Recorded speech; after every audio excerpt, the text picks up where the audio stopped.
All right, in this quick guide, I'll show you how to recover deleted Google Slides, restore older versions, and even bring back individual slides inside a presentation. First, open Google Drive and click the trash folder on the left. If your deleted slides file is still here, right-click it and choose Restore.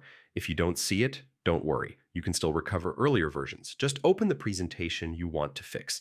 Now go to File, Version History, and See Version History. A full timeline appears on the right side. Click through the older versions until you find the one that still contains the slide or file you need.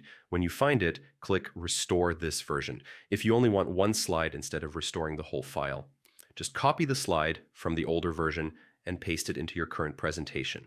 You can also check the Drive Activity panel by clicking the small information icon and selecting Activity.